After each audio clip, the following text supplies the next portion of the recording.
السلام عليكم ورحمة الله وبركاته.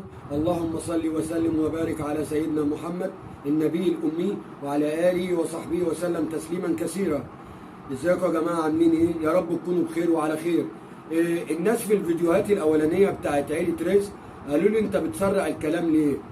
خلي الكلام بالراحة واحدة واحدة عشان نفهمه. طبعا يا جماعة أنا كنت حكيت لكم على قصة ولاد رزق. احنا طبعا قلنا الحاج رزق الكبير الوحيد اللي رايح جاي، وهو الوحيد اللي شقيان، بيحسس لي ان هو محمد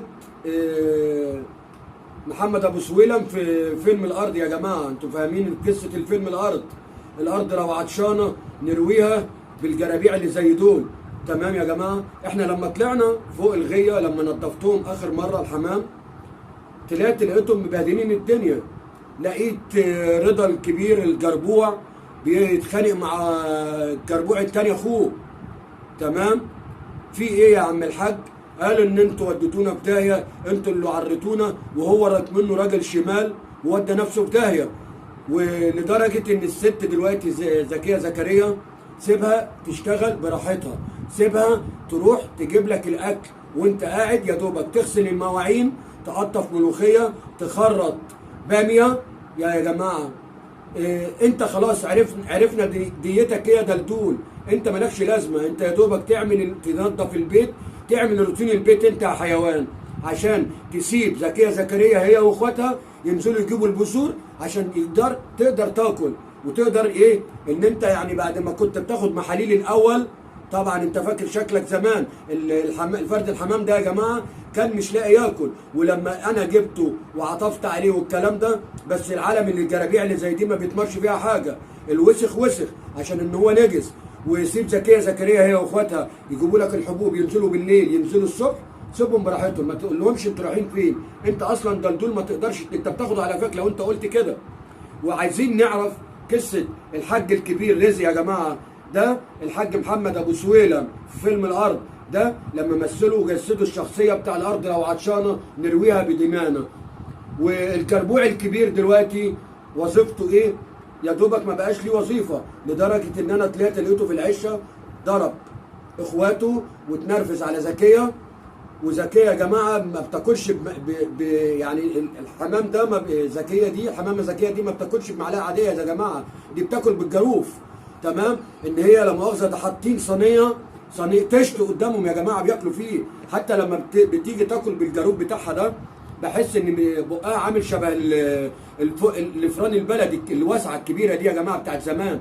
ويا ريت تخليك في محتواك يا حلوف يا ابن الحلاليف، وخليك في حالك، وسيب زكيه تروح تنزل الارض وتروح وتيجي براحتها. هي خلاص هي التخانه بتاعتها خلاص، يا دوبك هم يتنططوا عليها. هم المفروض ان زكيه دي تعمل نظام منط يا جماعه، تتحط قدام اي شط ينطوا عليه، بحيث ان هي بطنها كبيره يا جماعه، عامله شبه البالون الحنجري.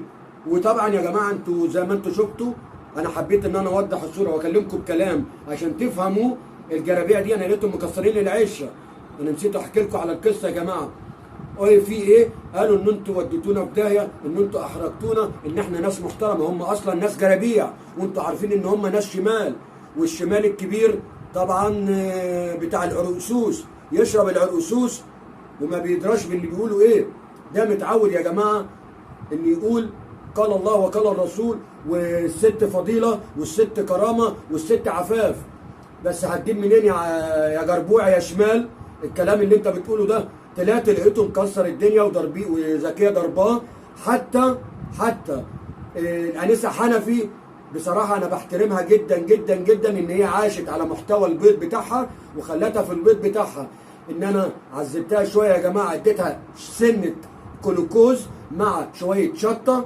ده بيعمل ايه يا جماعه؟ بينفخ المصارين بتاعتها، بتقدر توسع شويه بشويه، مش هتوسع زي زكيه يا جماعه. زكيه مركبه مواسير مجاري في بطنها، دي مش بطن، دي بتبقى يا جماعه بتبقى على كميه. والحلوف هيجيب لها منين؟ الحلوف يعني بيقعد الحلوف حتى اللي جنبها عمال يلحس في ايده، ناقص يلحس في رجليه، عشان ده حلوف عمره ما كل قدام ناس. تمام يا جماعه. ودايما زكيه زكريا وهي طالعه تديله بالشبشب، تقول له اقعد هنا يا حلوف يا ابن الحلاليف عشان تنظف البيت وتقطف الملوخيه وتخرط الكوسه على ما اجي يا حيوان يا ابن الحيوان. واحنا مش هنعتذر للست زكيه، ست زكيه بتجري وبتشقى وبتعرق، بس هي عايزه شويه ان الحمامه دي يا جماعه بتاكل كتير، المفروض تخسي تقدري تظبطي نفسك، لكن البطن بتاعتك دي مش بطن، دي مش بطن عاديه، دي حاطه، دي عامله شبه الهنجر يا جماعه. شفت الهناجر اللي بتبقى في الجيش واسعه جدا، هيجيبوا لها منين؟ بقها عامل شبه الفرن البلدي، ده ما يقضيهاش 500 رغيف. تمام؟ ده المفروض ان هي مثلا ان هي ست حامل المفروض تاكل واحده واحده عشان ما تتغش على بالاكل ده يا جماعه على الجنين بتاعها. البيض بيطلع، الحمامه بتطلع صغيره بس بقى حلاليف. ليه؟ ان امهم حلوفه وابوهم ابو الحلاليف وهم كلهم حلاليف. يعني يا حلوف يا ابن الجرابيع تحاول تنظم وقتك، اغسل المواعين، نظف، لكن انت تعمل حاجه تانية غير كده يا حلوف. يا جماعه انا زي ما بقول للحلوف صاحب الشرف والعفاف وجمالات، يا ريت تخليك في المحتوى بتاعك ان زكيه تطلع تجيب الحبوب هي واخواتها، نزلوا بالليل نزلوا الصبح، يا حيوان ما تتكلمش معاهم، انت يا دوبك تقطف الملوخيه، تخرط الملوخيه، تغسل المواعين، بس يا حيوان تخليك في المحتوى بتاعك، مالكش دعوه. انت يا دوبك انت عامل شبه البقره. انتوا يعني لما بتيجي تاكلوا، حتى انا ما بقولش عليكم حمام، انتوا مش شكل حمام خالص، انا بحس ان بقر بياكلوا. زكيه بتاكل بجاروف بتاع الارض ده يا جماعه. لكن انت حيوان يا دوبك تخش الحمام ما بتغسلش ايدك، انت بتحطها في بقك على طول تقعد تلحس فيها. انا مش عارف ليه. انا بعد كده انا قلت لهم يا جماعه بالنسبه لابن رزق الجربوع ده ان لازما تخليك في حالك. احنا عارفين ان انت نجس، وطبعا ان انت لازما تخش الحمام ما بتغسلش ايدك. ايه اللي نعمله مع ده؟ انا بعد كده انا اول مره واخر مره تعمل الكلام ده، عشان بعد كده انا هقطع لك ايدك خالص. طبعا يا جماعه الحلوف ده بدا يكسر في البيت، القصه اللي احنا حكيناها لكم مع اخواته، عشان ناس حمام تاني يا جماعه محترم اتعدى عليه، بس عرفوا ان ده راجل شمال شمال شمال، اتفوق عليك وعلى اللي ربوك، انت ما تربيتش اصلا. انا قلت يا جماعه هطلع اذبحه على طول، بس قال لي خلاص انا هاخد على قفايا واسكت واغسل المواعين واخش المطبخ ومش هطلع اكل كده تاني. طبعا وانا عايزك تركز على زي زكيه، ما تاكليش بالجاروف تاني، البقك فرن بلدي، ما ينفعش. تمام؟ يا ريت تخيطي بقك 10 غرز من هنا و10 من هنا، يا دوبك الفتحه دي هتقدر تدخلك برضو، مش هنقول الجاروف، هنقول ربع الجاروف. تمام؟ ان انت مش عندك بط، ده انت عندك بالون اللي بيطيروا بيه. تمام؟ وتشتغل على محتواك جدا جدا يا جربوع يا ابن الجرابيع. وانا قلت لك مالكش دعوه بزكيه، هي واخواتها تخش تروح تيجي تعمل. انا مش عايزك تفتح بقك ان انت بتاخد على قفاك، انت مالكش لازمه اصلا. هي هتروح تجيب لك الاكل والشرب وانت زي الحيوان تقعد تاكل وبس، يا دوبك مواعين تتغسل على ما زكيه تكون جت من مشوارها. تمام؟ جت نص الليل، جت ربع الليل، ما تتكلمش يا حيوان. وانا يا جماعه ان شاء الله وانا بشكر الحاج عز الكبير قوي اللي جسد شخصيه محمد ابو سويلم يا جماعه في الارض، ودايما هو اللي شقيان وهو اللي تعبان، وسبحان الله وصحته عافيه سبحان الله، تقول عنده 18 سنه وما بيكحش حتى شويه. يا حاج رزق ده يا جماعه تلاقيه مرمي تحت ترابيزه، تحت شجره، تحت في عشه، انتوا فاهمين. هو راجل يا دوبك ايه عايز يقدم محتواه بتاع الارض، بس ده راجل كبير، بس يبين لك ان هو عنده 18 سنه. الجربوع الحيوان ابنه فين؟ مش موجود، هو عمال يقطف ويغسل في مواعين بس. لا يا حلوف دي شغلتك، احنا قلنا كل ده، بس برضو المفروض يا حلوف ان انت تروح الارض عشان تجيب لهم حبوب، تقدر تعتمد على نفسك، عشان انت كده ما انتش عفاف، انت بقيت جمالات. ويا ريت يا جماعه نتعظ من القصه بتاعتنا دي بتاعت ولاد الجرابيع، قصدي ولاد رزق يا جماعه. ونتمنى الجربوع الكبير اللي هو عامل فيها كبير، انت بتاخد على قفاك، يا ريت ما تعملش كده تاني، تخش الحمام وتقعد تحط ايدك في بتاع وترجع تحطها في بقك. فاهم ولا ما انتش فاهم يا جربوع يا ابن الجرابيع؟ انا هقطع لك ايدك المره الجايه. ويا ريت يكون عائله ولاد رزق اللي احنا بنتكلم دلوقتي. انا لو كنت طلعت شفت المنظر يا جماعه، مكسرين الدنيا.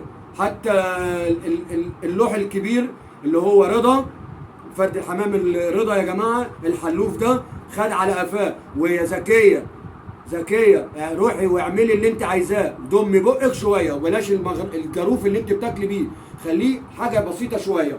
ونتكلم برضو على انسه حنفي يا جماعه.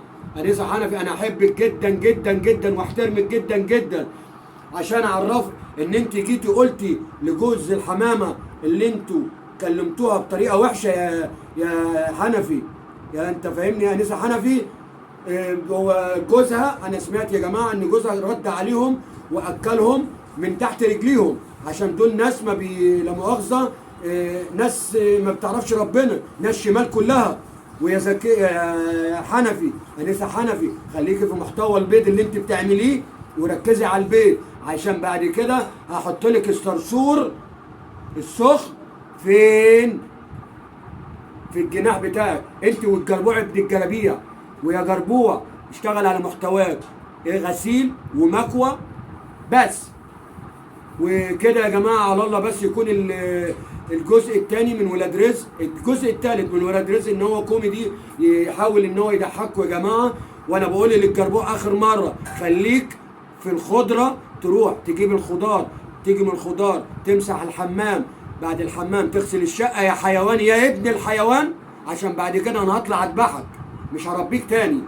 انا تعبت منك في تربيه، انت النجاسه في دمك في دمك في دمك. اطفوه اطفوه اطفوه يا نجس يا ابن النكسين. السلام عليكم ورحمه الله.